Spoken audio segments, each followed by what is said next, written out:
The morning sun cast long shadows across the manicured gardens of Windsor Castle as Queen Camilla made her way through the familiar corridors she had walked countless times before. The click of her heels against the ancient stone floors echoed through the halls, a sound that had become as natural as breathing over the years since she had taken her place beside King Charles. Today, however, something felt different.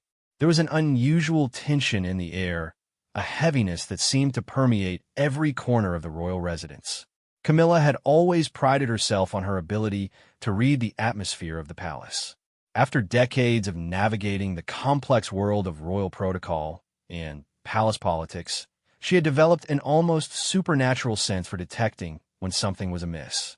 The subtle changes in the way staff members averted their eyes when she passed, the hushed conversations that stopped abruptly when she entered a room, the way even her most trusted ladies-in-waiting seemed to choose their words more carefully than usual.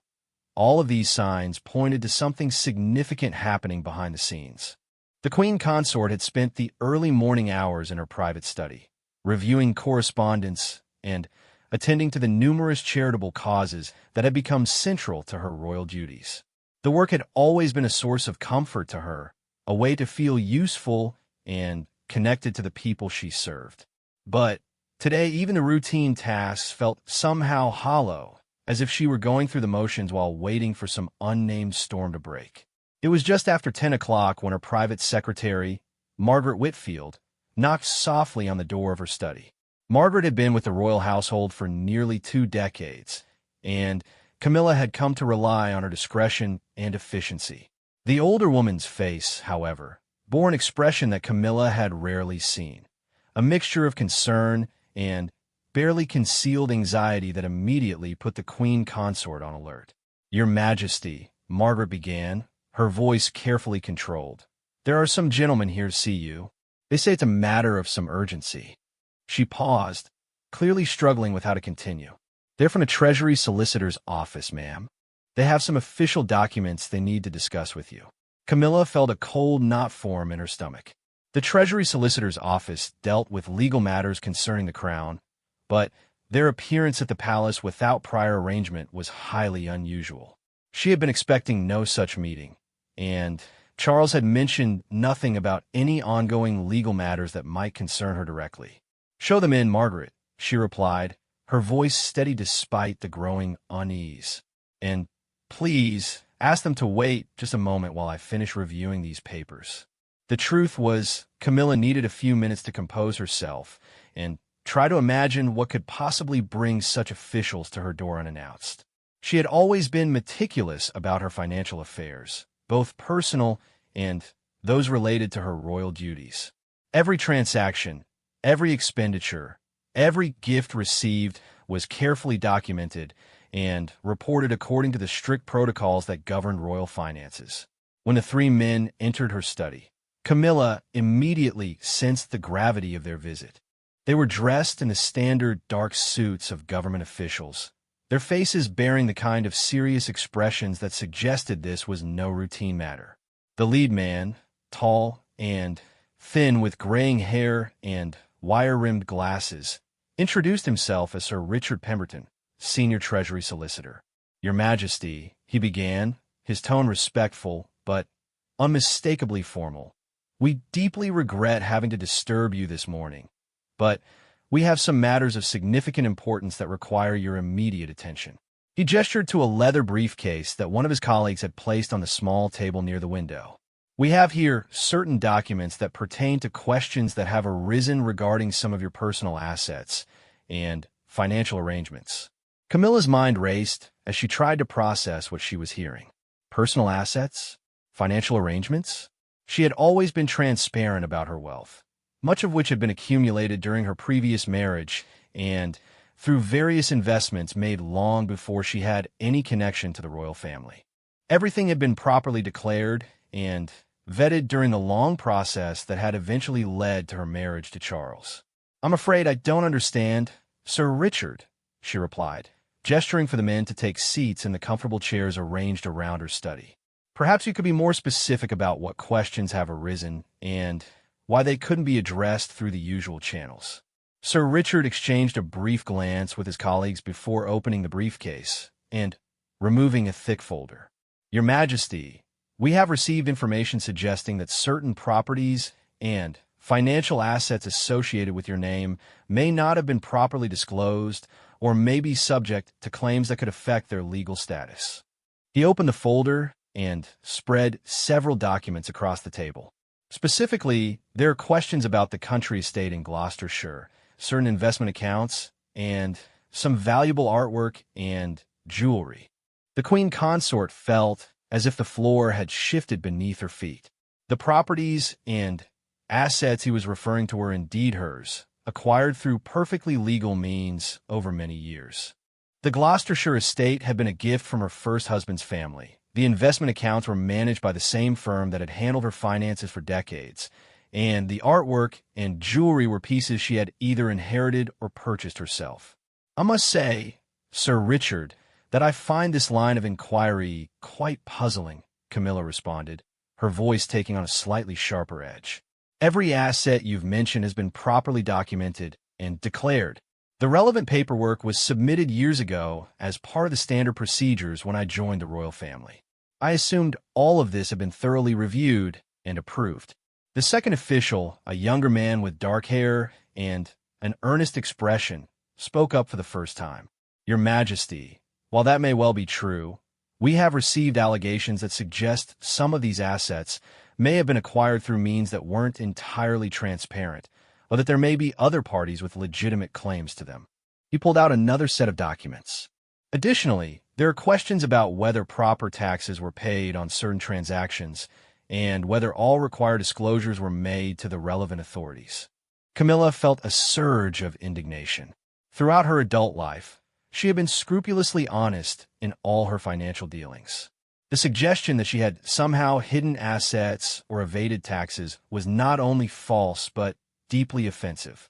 She had always understood that marrying into the royal family would subject her to an unprecedented level of scrutiny, and she had welcomed that scrutiny because she had nothing to hide.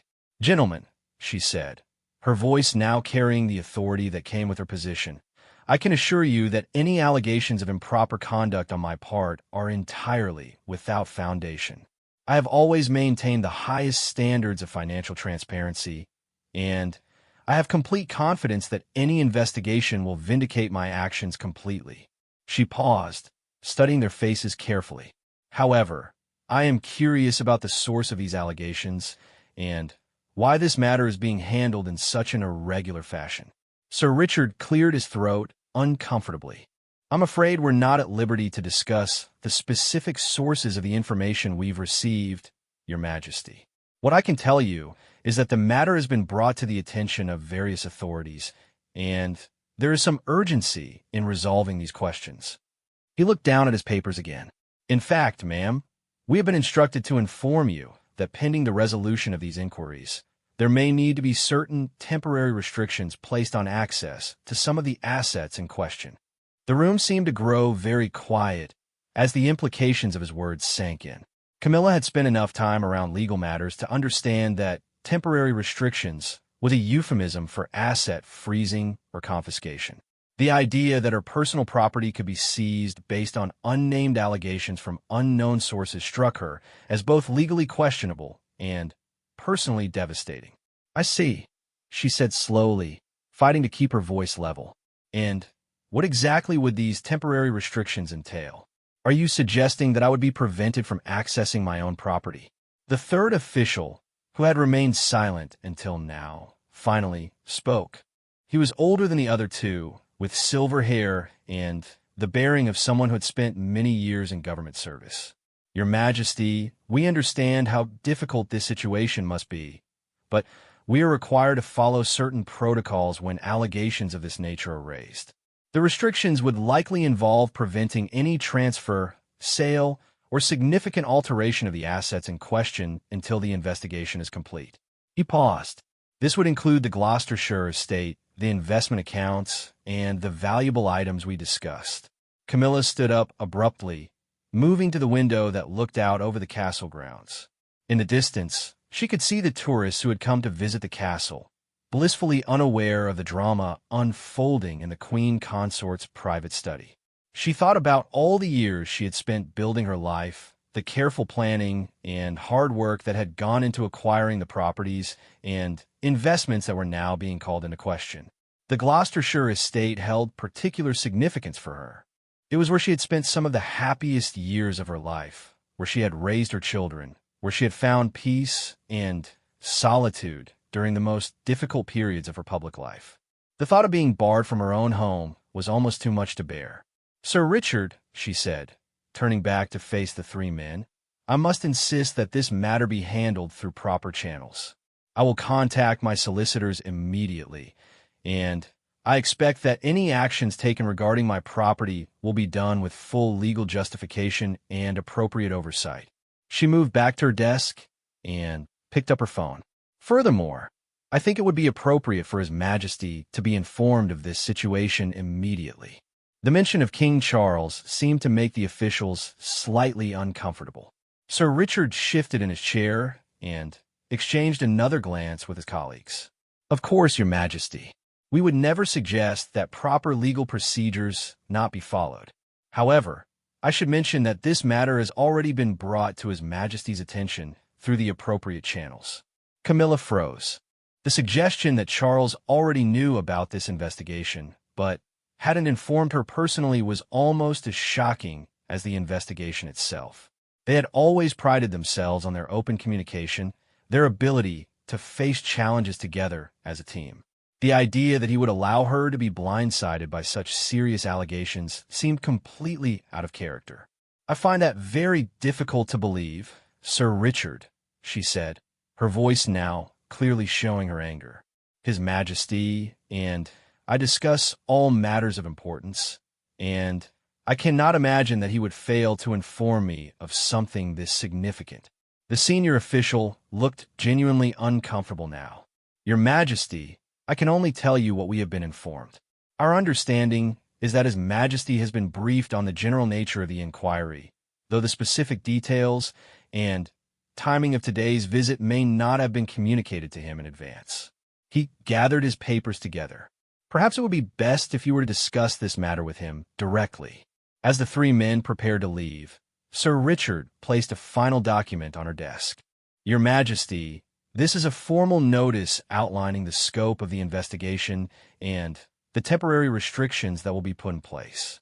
Your solicitors will need to contact our office if they wish to discuss any aspect of the proceedings." He paused at the door. "I want to emphasize that this is purely a precautionary measure while the questions are being resolved. We have every expectation that matters will be clarified in due course." After they left, Camilla sat alone in her study, staring at the formal notice they had left behind.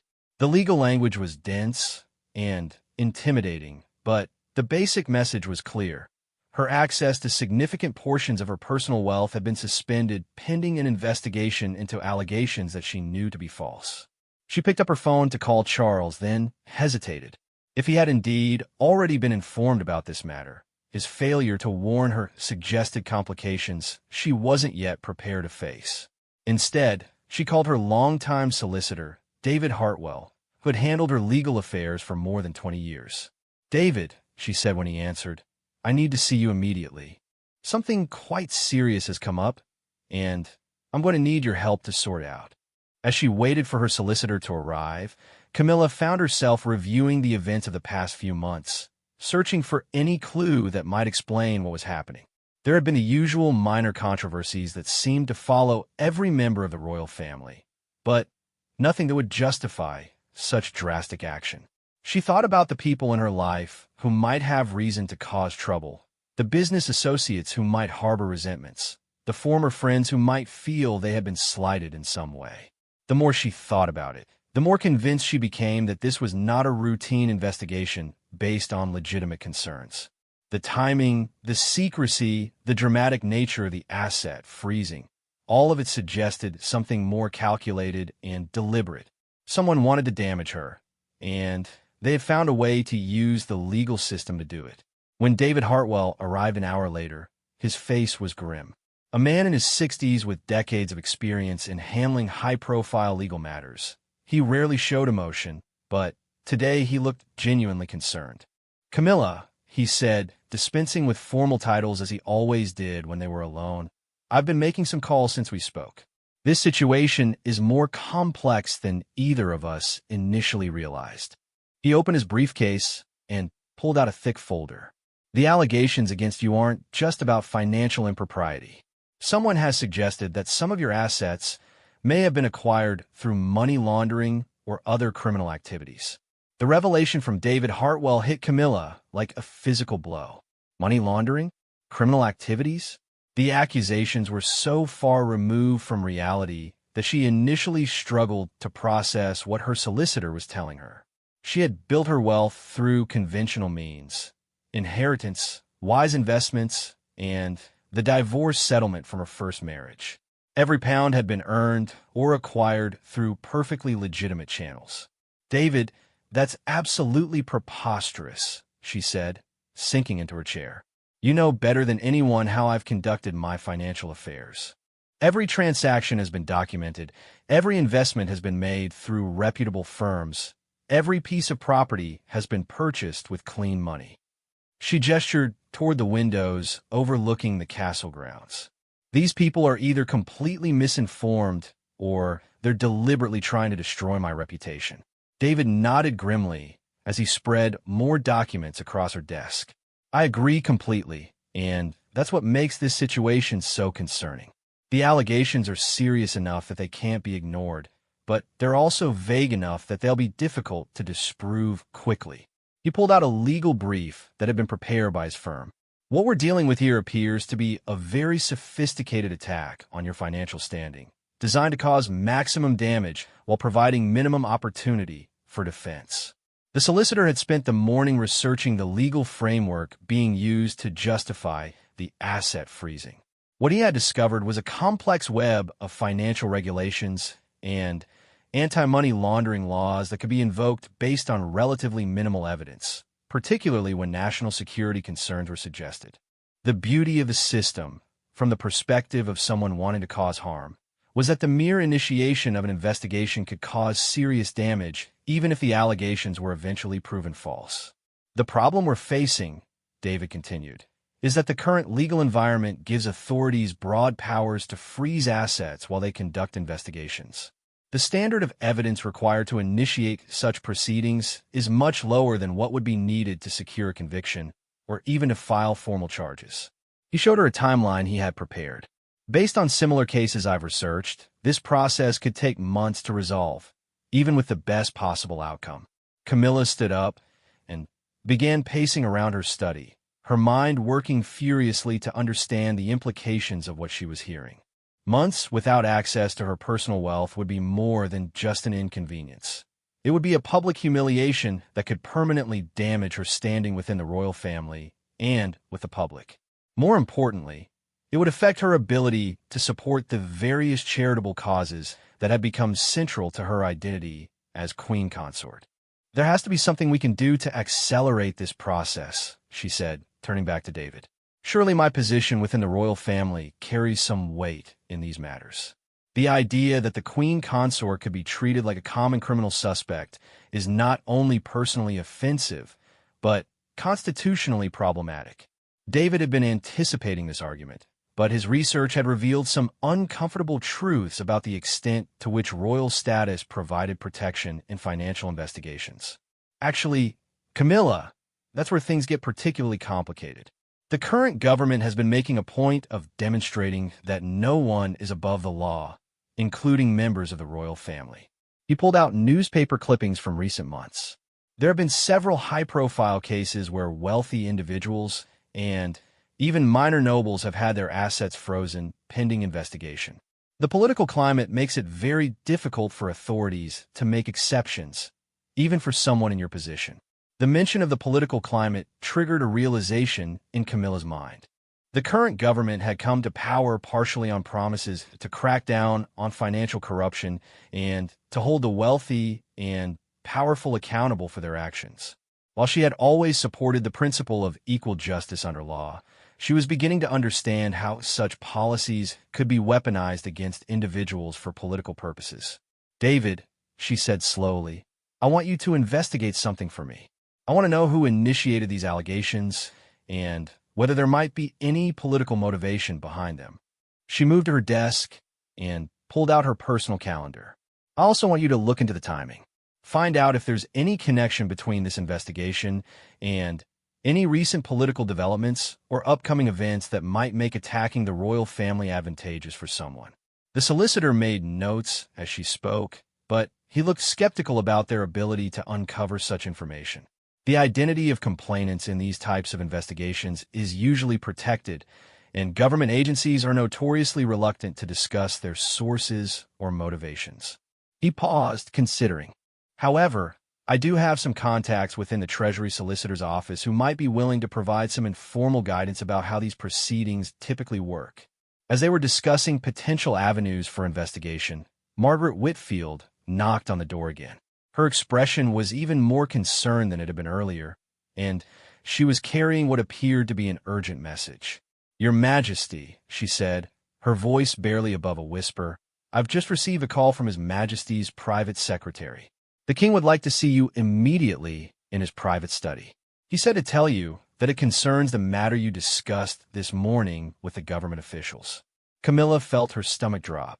The fact that Charles wanted to see her immediately suggested that the situation was even more serious than she had initially understood. She had been hoping to have time to gather more information and formulate a strategy before having to face him about this crisis. "Tell His Majesty that I'll be there within 10 minutes, she replied. She turned to David. "I need you to begin working on this immediately. Contact your sources, research similar cases, and start preparing whatever legal challenges might be appropriate. I'll call you this evening after I've spoken with the king." The walk from Camilla's study to Charles's private quarters felt much longer than usual. The ancient corridors of Windsor Castle seemed to echo with the footsteps of centuries of monarchs who had faced various crises, but she doubted that many of them had dealt with anything quite like this.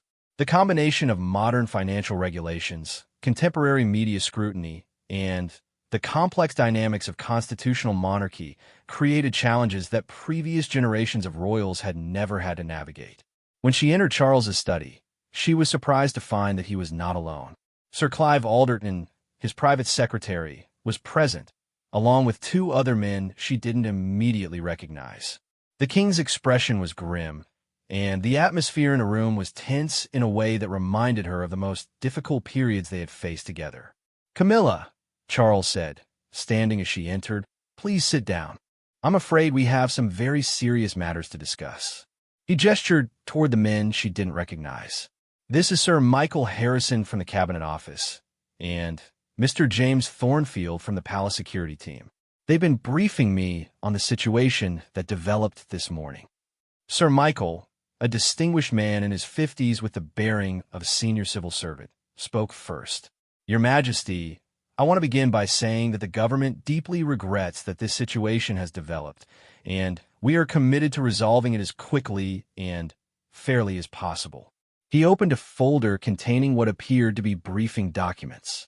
"However, I must also be frank about the seriousness of the allegations that have been brought to our attention and the potential implications for the crown." The phrase "implications for the crown" sent a chill through Camilla. She was beginning to understand that this was not simply a personal attack on her, but something that could affect the entire royal family and the institution of the monarchy itself. The suggestion that her conduct might somehow damage the crown was both personally devastating and strategically dangerous. "Sir Michael," she said, her voice steady despite her inner turmoil, "I want to be absolutely clear that I have done nothing wrong, and I am confident that any fair investigation will reach the same conclusion. However, I am very concerned about the way this matter is being handled and the potential for serious damage to be done before the truth can be established." Mr. Thornfield, the security expert, spoke for the first time.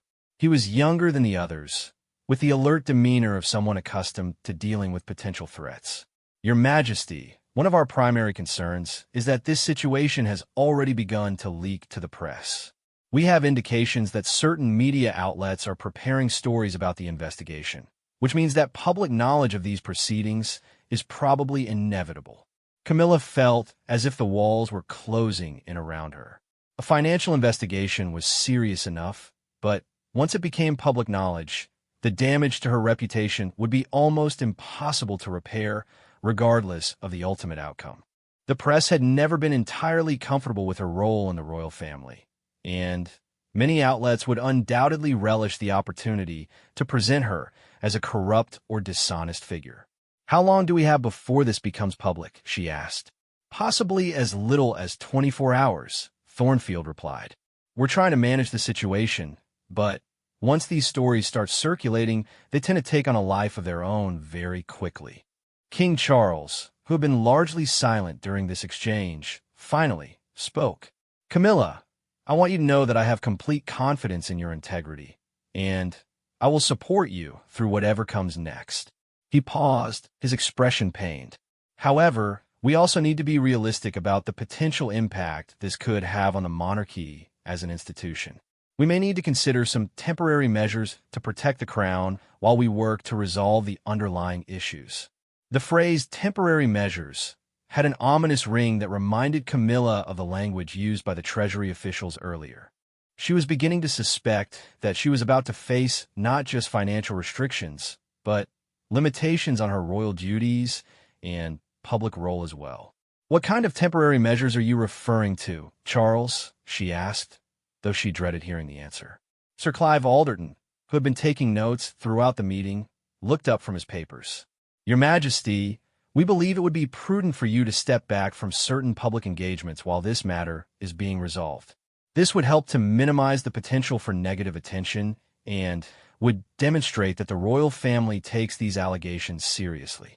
Camilla felt a surge of anger that was difficult to control. The suggestion that she should retreat from her public duties felt like an admission of guilt, even though everyone in the room claimed to believe in her innocence. It would also mean abandoning the charitable causes and public service that had given her life meaning since joining the royal family. "I understand the reasoning behind that suggestion," she said carefully, "but I'm concerned about the message it would send. If I withdraw from public view, won't that be interpreted as an admission that there's some truth to these allegations?" Sir Michael nodded thoughtfully. "That's a valid concern, Your Majesty. However, we believe that the alternative, continuing with normal royal duties while under investigation, could create even more problems. Every public appearance would become a media circus, and every charitable event would be overshadowed by questions about your financial affairs." As the meeting continued, Camilla began to understand the full scope of the crisis she was facing. The asset freezing was just the beginning. Her ability to fulfill her role as queen consort was now in question.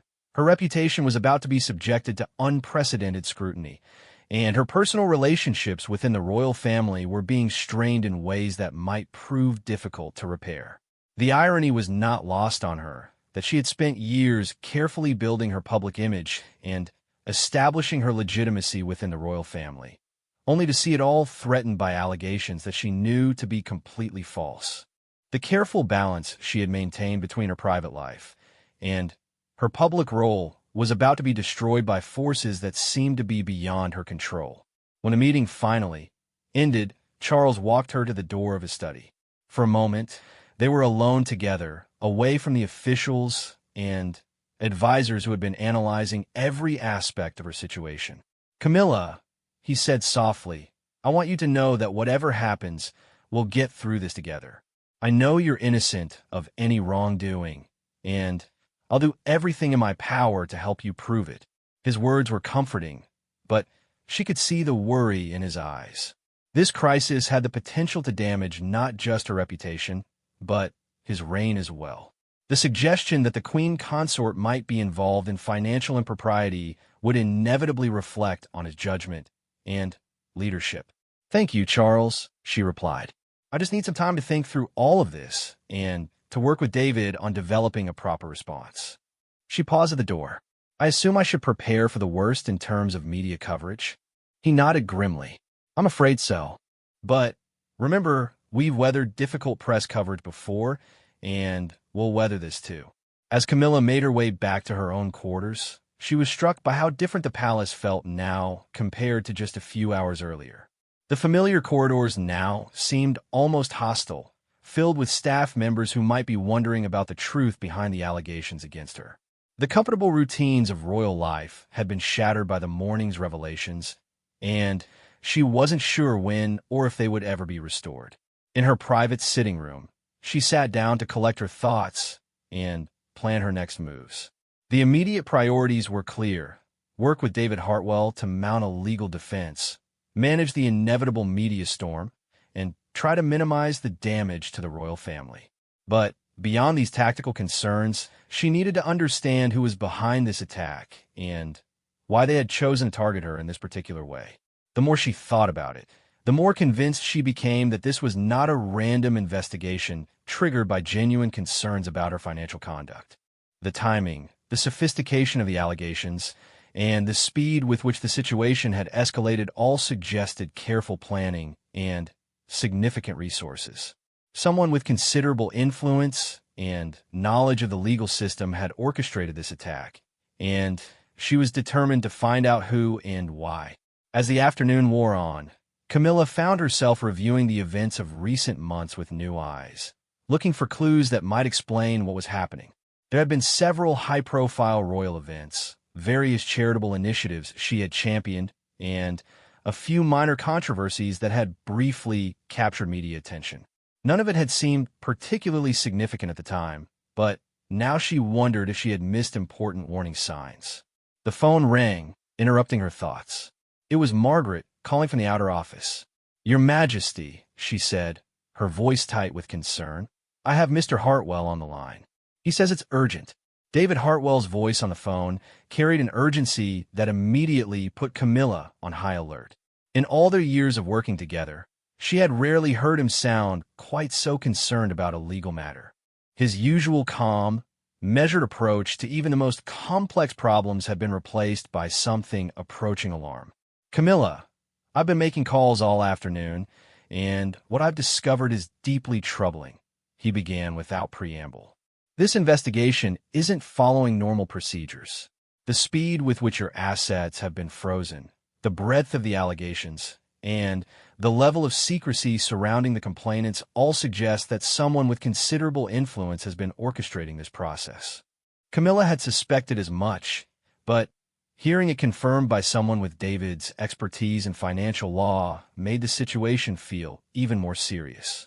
"What exactly have you discovered? And do we have any indication of who might be behind this?" "The paperwork I've been able to review suggests that the initial complaint came from multiple sources, possibly coordinated through a single law firm or investigative agency," David explained.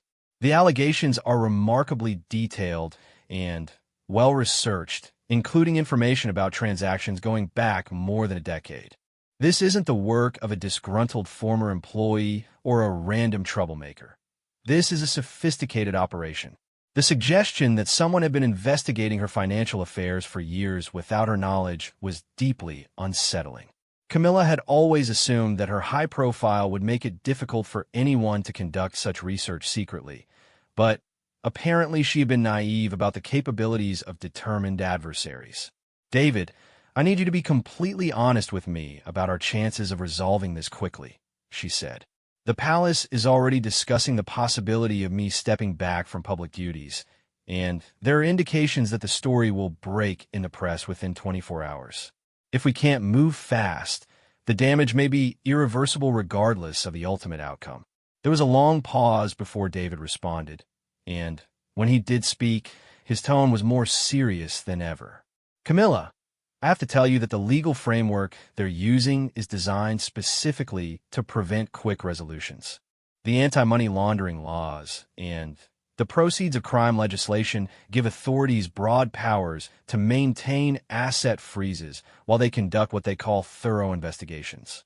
Even with the best legal representation and complete cooperation, these cases typically take 6 to 12 months to resolve.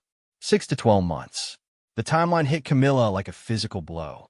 She could not imagine maintaining her position as queen consort while under such a cloud of suspicion for nearly a year.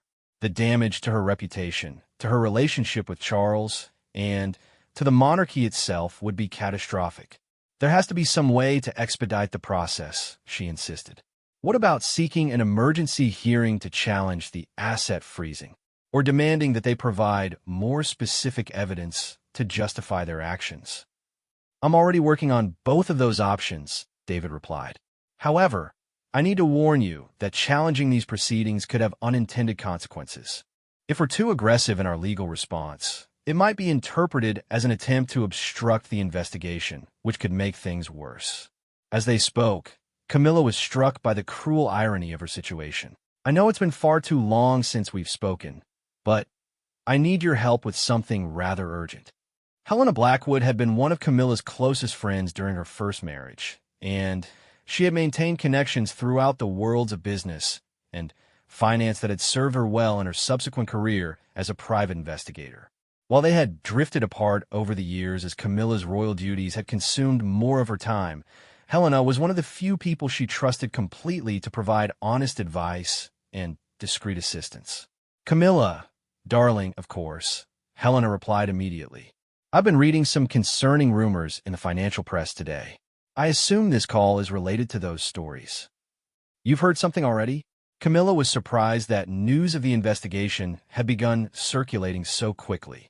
Nothing specific, just whispers about a high-profile investigation involving someone connected to the royal family, Helena explained.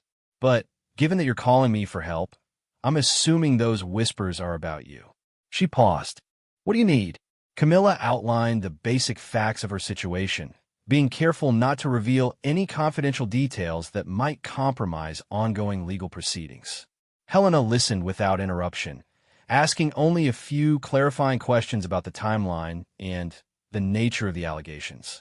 This sounds like the work of Meridian Associates, Helena said after hearing the full story. They're a London-based firm that specializes in what they call asset recovery investigations. Essentially, they get paid to find ways to freeze or confiscate wealth from high-net-worth individuals, often using anti-money laundering laws and proceeds of crime legislation. The name meant nothing to Camilla, but Helena's description of their methods matched exactly what she was experiencing. Have you dealt with them before? And more importantly, do you have any idea how to defend against their tactics? I've encountered their work several times over the years, Helena replied. They're very good at what they do, which unfortunately means they're very dangerous to their targets. They typically work on behalf of clients who want to remain anonymous, and they're exceptionally skilled at finding technical violations of financial regulations that can be used to justify asset freezing. As Helena explained more about Meridian Associates' methods, Camilla began to understand the sophisticated nature of the attack against her. This wasn't simply a matter of someone making false accusations. It was a carefully planned campaign designed to exploit weaknesses in the legal system that most people didn't even know existed. Helena, I need you to find out who hired them, Camilla said. I don't care what it costs or how long it takes. I need to understand who's behind this and why they've targeted me. I'll start working on it immediately, Helena promised. But, Camilla, you need to understand that these investigations can be extraordinarily damaging even when the target is completely innocent. Meridian Associates doesn't need to prove that you've done anything wrong. They just need to create enough doubt and legal complexity to keep your assets frozen while they look for something, anything, that can be used to justify their actions. After ending her call with Helena, Camilla felt simultaneously more informed and more concerned about her situation.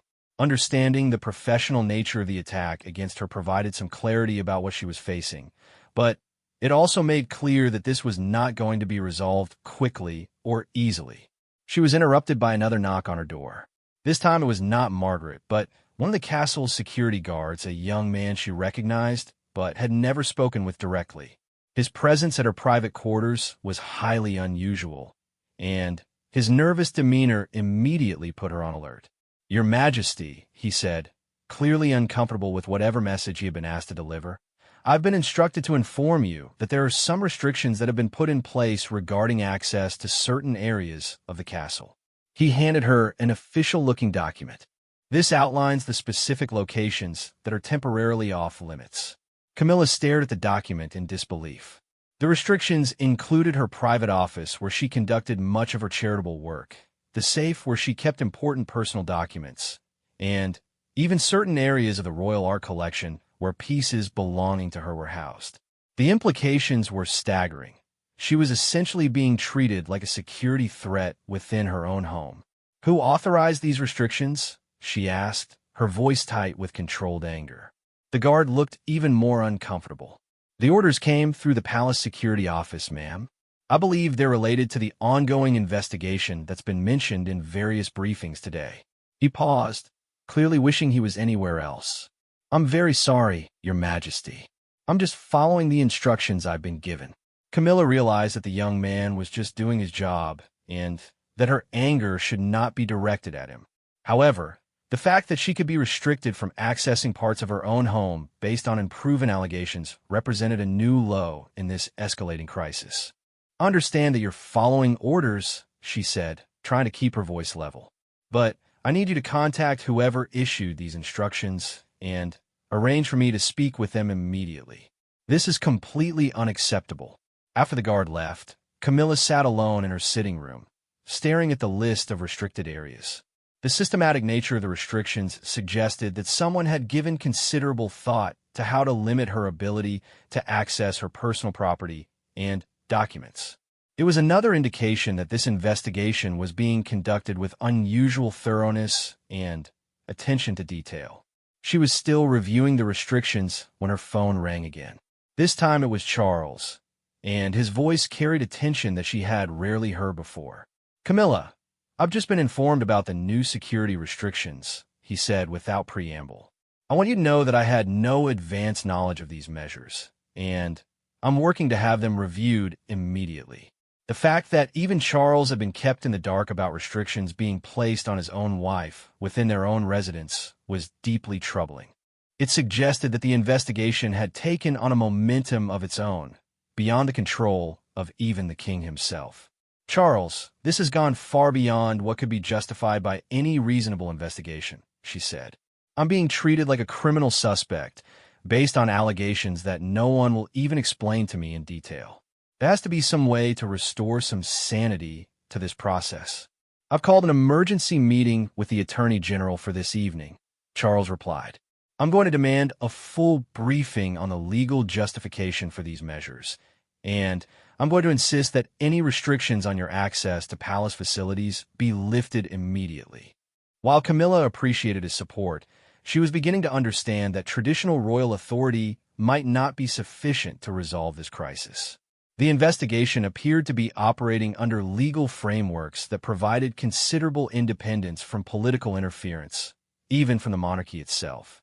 As the evening approached, Camilla found herself preparing for what might be the most challenging night of her life. The media storm that had been brewing all day was about to break. The investigation was escalating in ways she hadn't anticipated, and her ability to defend herself was being systematically undermined by legal restrictions and procedural obstacles. She decided to call her children to warn them about what was coming. The conversation with Tom, her son, was particularly difficult. As a successful businessman himself, he understood the serious implications of the allegations against her, and he was furious about the way the situation was being handled.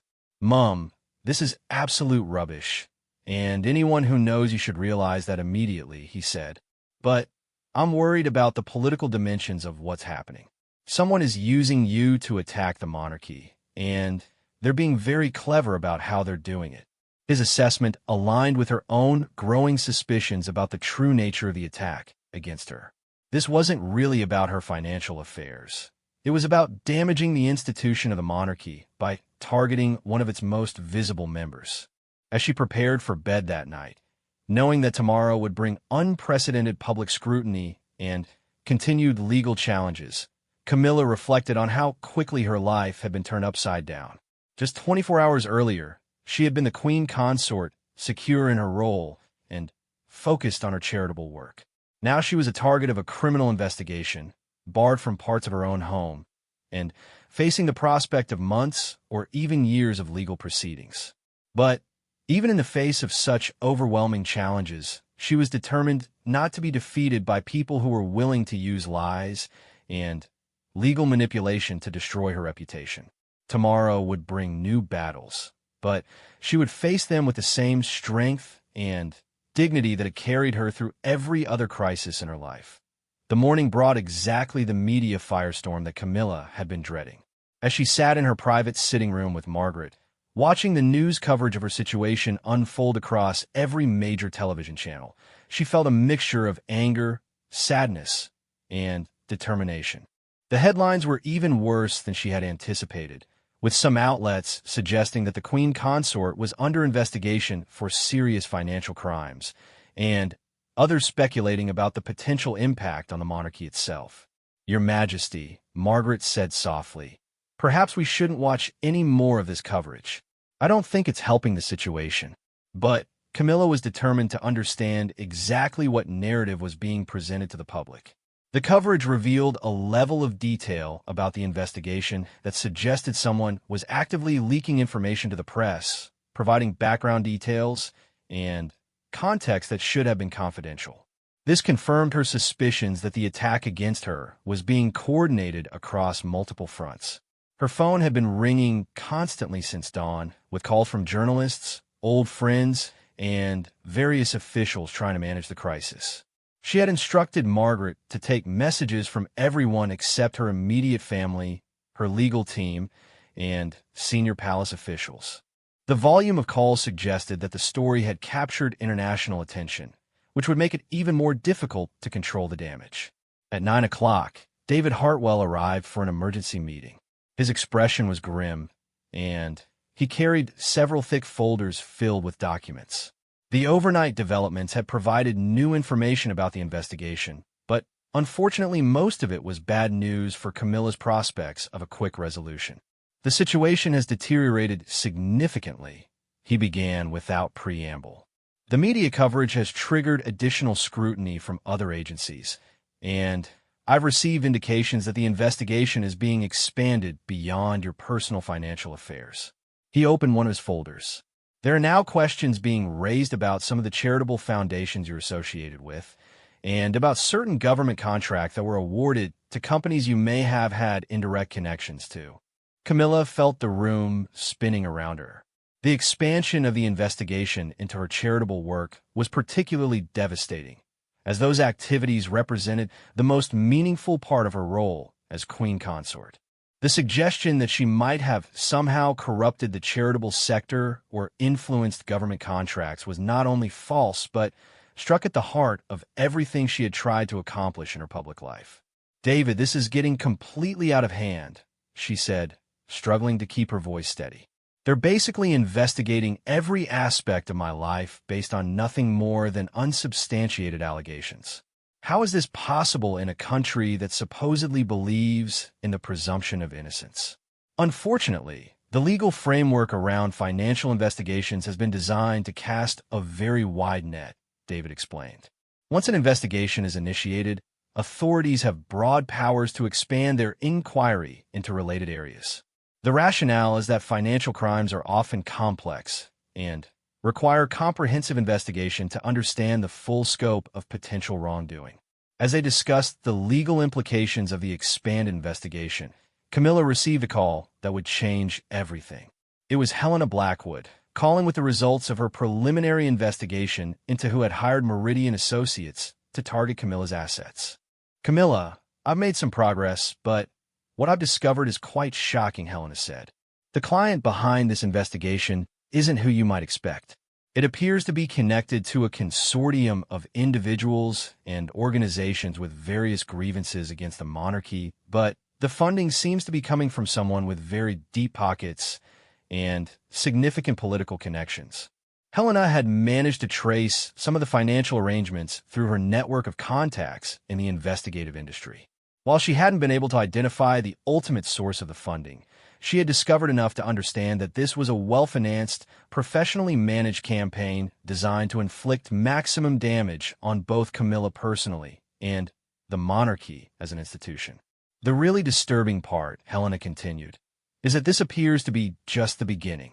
My sources suggest that similar investigations are being planned against other members of the royal family. You're not just a target. You're a test case to see how effectively these tactics can be used against the monarchy." The revelation that Camilla was essentially a guinea pig in a broader attack on the royal family added a new dimension to her crisis. This wasn't just about defending herself. It was about protecting the institution that she had sworn to serve and support. The implications for Charles, for the monarchy, and for the country itself were staggering. After ending the call with Helena, Camilla shared the new information with David. His response was immediate and alarmed. "If this is true, then we're not just dealing with a financial investigation," he said. "We're dealing with what amounts to a coordinated political attack disguised as a law enforcement proceeding. The legal strategies that might work against a routine investigation could be completely inadequate for dealing with this kind of sophisticated campaign." As they were discussing the implications of Helena's discoveries, Margaret knocked on the door with urgent news. "Your Majesty, there's been a development. The palace security team needs to speak with you immediately about a situation that's developed at the main gates." When the security chief, Commander James Mitchell, arrived a few minutes later, his expression was even more serious than usual. He had been responsible for royal security for more than a decade, and Camilla had rarely seen him look quite so concerned about a situation. "Your Majesty," he began, "we have a significant security situation developing.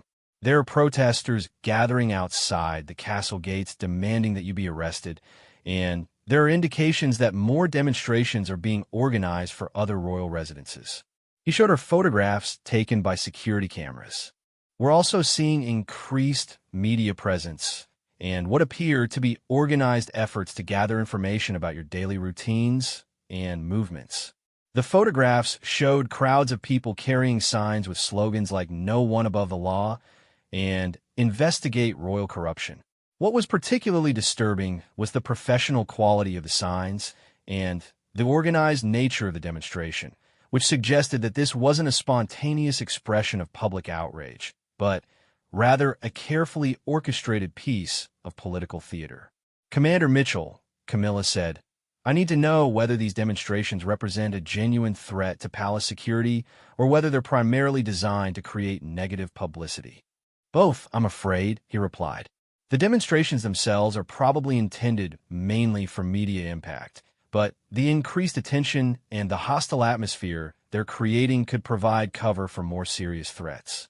We're also concerned about the possibility that the demonstrators might try to approach you directly if you appear in public."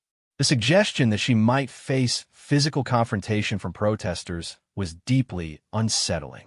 Throughout her years in public life, Camilla had occasionally encountered hostile reactions, but the idea that she might now be seen as a legitimate target for public anger represented a fundamental change in her circumstances. As the morning progressed, it became clear that the crisis was entering a new phase. What had begun as a financial investigation was now becoming a full-scale assault on Camilla's ability to function as queen consort. The combination of legal restrictions, media scrutiny, security concerns, and organized protests was creating a situation that would be difficult to endure for any extended period. Charles called at noon to update her on his meetings with government officials. His conversation with the Attorney General had been less productive than he had hoped, with the senior legal officer insisting that the government could not interfere with ongoing law enforcement proceedings, regardless of the target's status within the royal family. The Attorney General was polite, but firm, Charles explained. He acknowledged the unusual nature of the situation, but he insisted that the investigation must be allowed to proceed according to normal legal procedures. He did say that he would personally monitor the case to ensure that proper protocols are being followed. While Charles's efforts were appreciated, Camilla was beginning to understand that traditional approaches to resolving this crisis would not be sufficient. The people behind the attack had chosen their weapons carefully, using legal and political tools that were specifically designed to be difficult for even powerful individuals to combat quickly or effectively. In the early afternoon, Camilla received an unexpected call from someone she hadn't heard from in years. Lady Victoria Pemberton had been a close friend during Camilla's first marriage, but they had lost touch as their lives had taken different directions.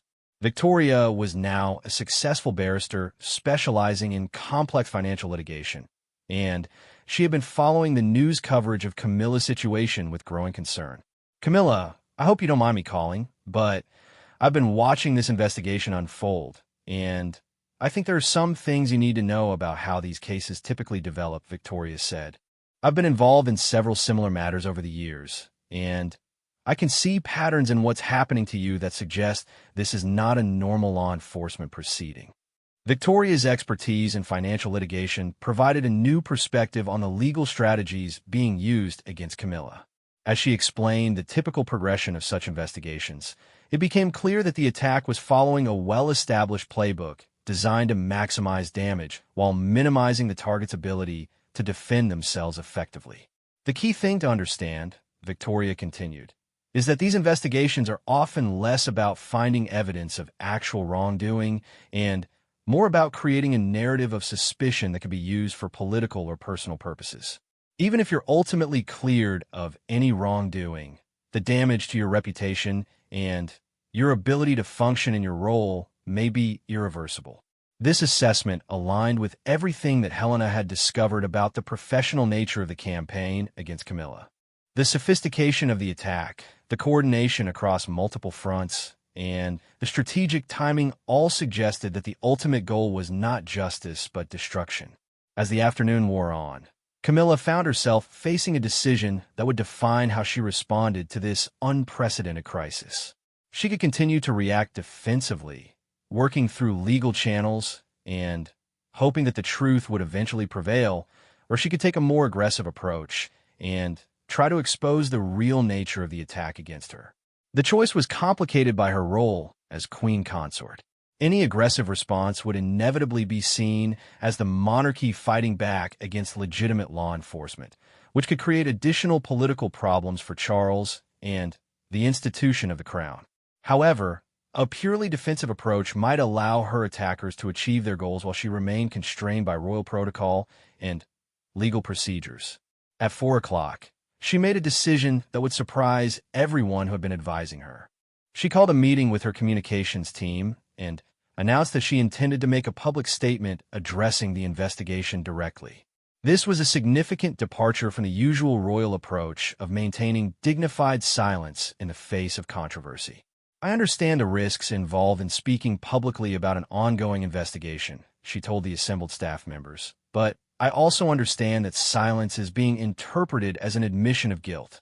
I will not allow my reputation and my ability to serve the crown to be destroyed by people who are using the legal system to conduct what amounts to a political assassination." The decision to speak publicly required careful preparation. Any statement would need to be legally vetted to ensure that it didn't interfere with the investigation or provide grounds for additional accusations. It would also need to be politically sophisticated enough to explain the situation without appearing to attack the law enforcement agencies that were conducting the investigation. Working with her legal and communications teams, Camilla spent the rest of the afternoon preparing a statement that would be released to the press that evening. The statement needed to accomplish several goals: assert her innocence clearly and unambiguously, explain why she believed the investigation was being conducted improperly, and rally public support without appearing to be above the law. As evening approached, Camilla realized that regardless of how this crisis ultimately resolved itself, her life had been permanently changed. The trust and respect that she had spent years building with the public, the press, and even within the royal family had been damaged in ways that might never be fully repaired. Even if she was ultimately vindicated, there would always be people who believed that she had somehow escaped justice rather than proven her innocence. But she was determined not to be defeated by people who were willing to use lies and legal manipulation to destroy everything she had worked to build. As queen consort, she had a responsibility to defend not just herself, but the institution of the monarchy and the principle that even the most sophisticated attacks could not triumph over truth and determination. The statement she released that evening was unprecedented in its directness and its refusal to accept the conventional wisdom that royals should remain silent in the face of controversy. In clear, strong language, she denied all allegations against her, challenged the procedures being used in the investigation, and called for a full public inquiry into how such serious accusations could be made without proper evidence or due process. The reaction to her statement was immediate and divided. Some commentators praised her courage in defending herself publicly, while others criticized her for appearing to interfere with law enforcement proceedings. But for the first time since the crisis began, Camilla felt that she had regained some control over her situation and her narrative. As she prepared for what would undoubtedly be another difficult day tomorrow, she reflected on the lessons she had learned about the vulnerabilities that even the most powerful individuals could face in a system where legal procedures could be weaponized for political purposes. But she had also learned something about her own strength and her determination to fight for the truth, regardless of the personal cost. The investigation would continue, the legal restrictions would remain in place, and the media scrutiny would intensify. But Camilla Parker Bowles, Queen Consort of the United Kingdom, had chosen to fight rather than surrender, and that choice would define everything that came next in this unprecedented royal crisis.